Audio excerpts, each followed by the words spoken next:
Namaskar friends, welcome to SGKG studies and SGKG 2.22 YouTube channel classes. And in this session we are going to discuss about certain features of Right to Information Act 2005. Yes, we have discussed so many things about the Right to Information Act. Here onwards a series of videos I am bringing on this matter, and in this session that series of video will cover all these peculiar features. It will cover all these peculiar features. Here in this session I am going to discuss about overview of the RTI Act 2005. So stay connected. So the first question is, have you ever considered why the Right to Information Act is necessary for a citizen? It was a very big question. After getting independence of India, slowly citizens were becoming aware of their rights. Once they are aware of their rights, then only they will be aware of their duties. So they were slowly gaining their rights and duties. What was the big problem? Official Secret Act 1923. The big hurdle of information was Official Secret Act 1923, which prohibits publication of all official correspondence. Official correspondence should be restricted to the office only. It should be restricted to the dealing staff only. It should not go out of the dealing staff. That is what mentioned in the Official Secret Act 1923, and this proved to be backbone for the corrupt person. This proved to be source of power for the persons, those who were not willing to share the information. जो information को share करने से डर रहे थे, जो कुछ भ्रष्ट लोग थे, करप्ट लोग थे, कुछ मोनोपोलिस्ट लोग थे, so they were hiding all the information in the pretext of Indian Official Secret Act 1923. Today or tomorrow it has to come out. Why? Because corruption were increasing and citizens of India were not getting any information so that they can challenge what the action they are taking. Challengeability is always subject to the availability of the information, and information was not available to the citizen of India, so he was not able to challenge the issues. So this was the main cause. Official Secret Act 1923 was the main cause. How to overcome that provisions, and for that Right to Information Act was necessary. Secondary thing, after globalization, Right to Information Act, having a Right to Information Act in a country was measured as the country's growth and development feature. How much country is developed, how much country growth is seen, that was observed if you are having Right to Information Act. If you are not having in the global forum, somewhere something is getting missed. So this was also one of the reason. So Right to Information Act 2005 was passed. The primary goal of the Right to Information Act was to empower citizens, to promote openness and accountability in government operations, combat corruption, and make our democracy fully function for the people. Because democracy is for the people, by the people, of the people. So if democracy is for the people, people should know what government is doing. So that is why it was necessary to promulgate, to pass, to implement Right to Information Act 2005. So the primary goal, we have to keep it in our mind from the MCQ point of view, to empower citizens, to promote openness, and to promote accountability in government operation. If I know the information, I can ask government official, you are accountable for this, how you can do like this and how you cannot do like this. Combat corruption. So we can fight corruption out and make our democracy fully function for the people, right? So this is the journey of RTI Act 2005. In 1986 itself, there was thinking of Right to Information Act. In 1986, when Rajiv Gandhi government was in power, that time itself there was talk of Right to Information. It could not materialize. When Vajpayee government came, then in 2002, they did something. It was not Right to Information Act, Public Information Act, something like that. In 2002 they passed. And when NDA government came into power, when Manmohan Singh government came into power, they wanted to somehow repeal 2002 Act of Vajpayee government. So to repeal the Vajpayee government Act, and some other pressures were there, they passed RTI bill in Lok Sabha on 11th May 2005. So question number 1, RTI Act was passed in Lok Sabha on 11th May 2005. Then after passing in Lok Sabha, it came to Rajya Sabha. On the very next day, on 12th May 2005, Rajya Sabha passed the bill. So Lok Sabha passed, Rajya Sabha passed. What is next? President assent. So for President assent, 15th June. On 15th June, probably just 1 month later on this. So on 15th June, RTI got assent, President's assent. On 15th June, RTI got assent of the President. So from here, RTI bill became RTI Act. So RTI Act was passed in Lok Sabha on 11th May, in Rajya Sabha 12th May, assent of the President 15th June.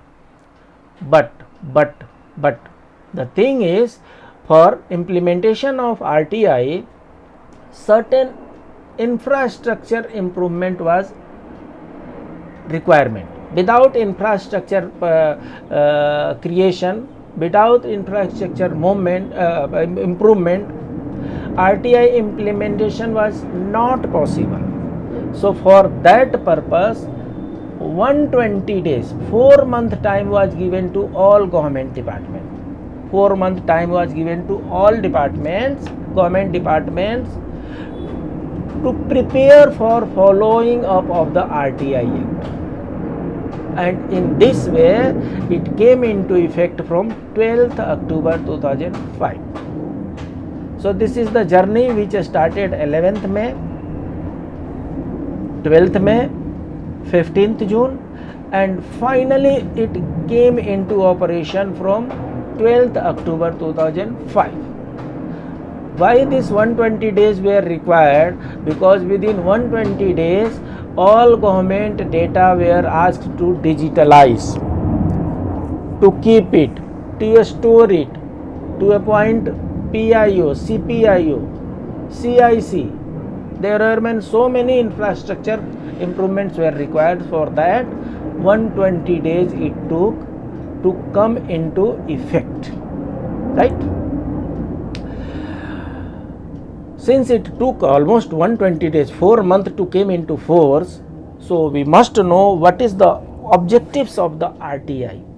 These all objectives are part of the UPSC MCQ questions. UPSC asks very frequently all these questions in MCQ. Let us understand one by one. Objective number 1, to promote transparency and accountability in the functioning of the public authorities. So in public performance there has to be transparency, पारदर्शिता तो होनी ही चाहिए, accountability भी होनी चाहिए, जिम्मेदारी जवाबदेही तो होनी चाहिए. और जब when transparency will be there, then only accountability can be fixed. So the prime objective of RTI Act was to promote transparency and accountability in the functioning of public authorities. Second, combat corruption. So Indian democracy were suffering a lot from the corruption views. Corruption was hampering all the schemes. One of our prime minister in public forum, he told, when we send 1 rupees from the Delhi to the needy, it reaches only 15 paisa. So out of 100 rupees, only 15 rupees reaches. 85 rupees is just lost on the name of corruption. So there was need to combat corruption. So for that RTI Act came into force. Then provide information to people both proactively and upon request. Very important. So RTI Act most important objective is to provide information to people both proactively and upon request. So when we talk about proactively, section 4 makes the provision, makes it compulsory to disclose as much information as feasible on the public domain, so that RTI request is application is made very less. If every information is in the public domain, public will not resort for the RTI. So the objective was for both proactive. Proactive means to put maximum information in public domain, so that resort to RTI is minimum. However, upon request also, if somebody is demanding, please provide the information. If nobody is demanding, then also publish the information in public domain. If somebody is requesting, after this also please provide the information. This is the one of the best objective of the RTI. Deal with complaints of unreasonable denial of information by public authorities through a two-tiered appeal system. So in RTI we have appeal system. Application goes to the public information officer. He may provide information, may not provide information. If he doesn't provide the information, the applicant can reach to appellate authority. First appellate authority is from that within that department, and second appellate authority is Central Public CIC, Central Information Commission, right? So it is two-tiered appeal process. Next objective is provide appointments of Central Public Information Officer and Assistant Public Information Officer. In short, they are known as CPIO, APIO. Establish Central and State Information Commission. Most important, this question generally comes in UPSC exam. It establishes Central as well as State Information Commission. If somewhere question is coming, it establishes only Central Information Commission or only State Information Commission, you have to rethink. Foster trust between the citizens and the state. Once information is available with me, transparency is there, accountability is there. If information I am seeking, I am getting the information. If I am not getting information, I am going for first appeal and second appeal. Certainly it will foster trust between the citizens and the state. So RTI Act 2005, why it is 2005? Because it was passed in 2005. So it is a fundamental right under Article 19(1) of the Constitution. Those who have information, idea about the Constitution of India, Article 19 is the freedom. It talks about certain freedoms. So freedom of speech and expression is 19(1). Freedom of speech and expression is Article 91. So while passing RTI Act, it was interpreted that it is a part of fundamental right provided under Article 19(1) of the Constitution of India. It mandates public authorities to give timely response to the applicant. So if somebody is requesting for some information, we cannot prolong it for a year, 2 year, 3 year and then forget it. No. If somebody is requesting some information, it has to be provided timely. For that provision is also made in RTI Act. It empowers every citizen to seek any information. So citizen of India, MCQ question, any person, Pakistani, Bangladeshi? No. It empowers every citizen of India to seek information. Only citizen of India can seek information. No other person can seek information. It allows inspection of work, documents and take certified copies and samples of material. So RTI Act makes provision so that the needy person, the information seeker person, he can inspect your files, folders, registers, all documents, and if he thinks so, he can take certified copies of your work done and samples of material. So he has right not only to check the file, he has right to take copies of that file. So this is the power of RTI Act 2005. RTI covers all the three organs. Three organs we know: executive, judiciary, legislature. There are three organs of the government: executive, judiciary, legislature. So legislature includes president and two houses: Rajya Sabha, Lok Sabha. Council of States, House of the People. So RTI is implemented in parliament also. It covers parliament also. Judiciary, both of the government that interprets the law, branch of the government that interprets the law is called judiciary.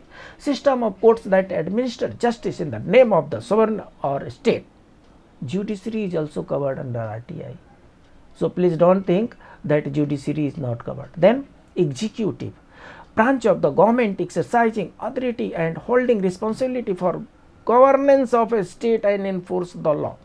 So whatever law is made by legislature, it is executed by executive body. So when it is executed by the executive body, they are also under the ambit of RTI Act 2005.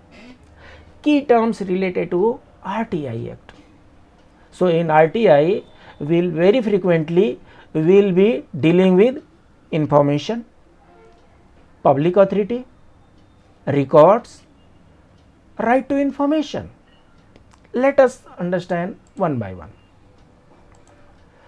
So information can be any material in any form, including records, documents, memos, emails, opinions, advice, press release, circular, order, logbooks, contracts, reports, papers, samples, models, data material held in any electronic form, and information relating to any private body which can be accessed by a public authority under any other law for the time being in force. So information includes all these things. All the official activities covered under information.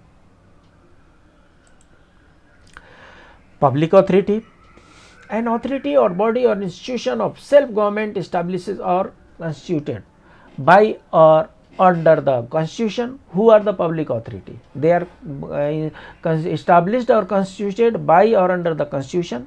They are constitutional body. By or any other law made by the parliament, statutory body. By or any other law made by the state legislature. By notification issued or under order made by appropriate government, and includes body owned, controlled and substantially financed. Non-government organizations substantially financed directly or indirectly by funds provided by appropriate government.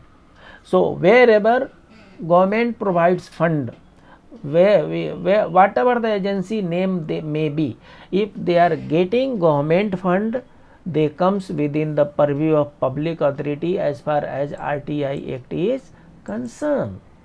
Records can be any document, manuscript, file, microfilm, microfiche, facsimile, any copy of the document, any reproduction of image or any other material produced by a computer or any other device. So this will be called records.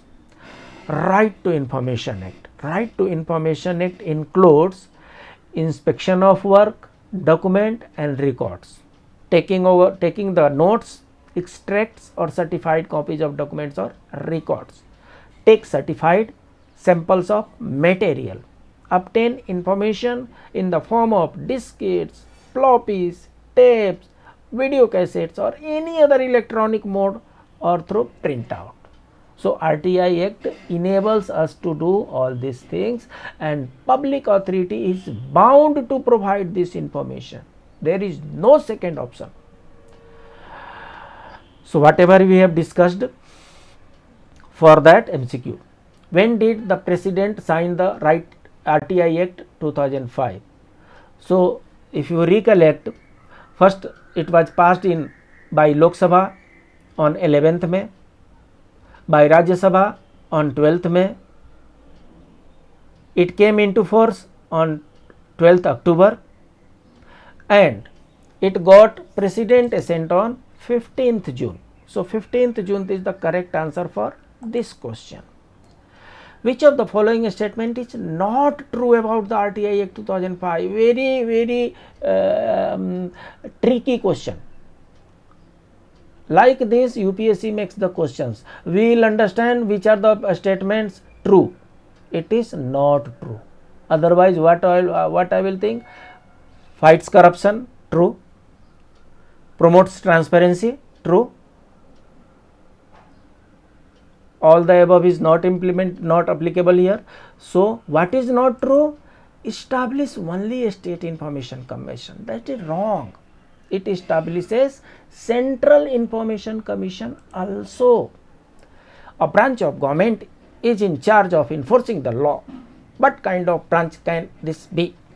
So making law, try to understand, making law is the duty of legislature. Making law is the duty of parliament. Whether law is good or bad, that is interpreted by judiciary. But whatever law is made, enforcing that law, there is agency which is called executive. So executive is the charge, executive is in charge of enforcing the laws. Assume an application receives the information he or she requested. Which of the following is possible format for this information? So information के format क्या क्या हो सकते हैं? Email हो सकते हैं, records हो सकते हैं, सर्कुलर हो सकते हैं, लॉग बुक्स हो सकते हैं. That means all of the above.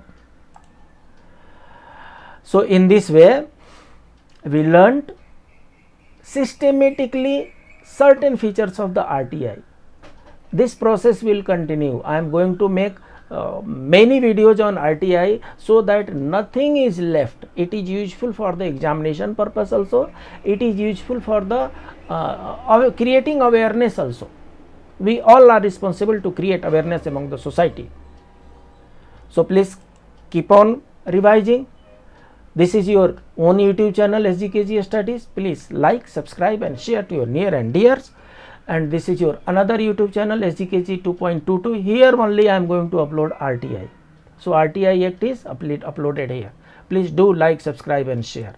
We meet in the next class. Till then, keep on revising. Namaskar.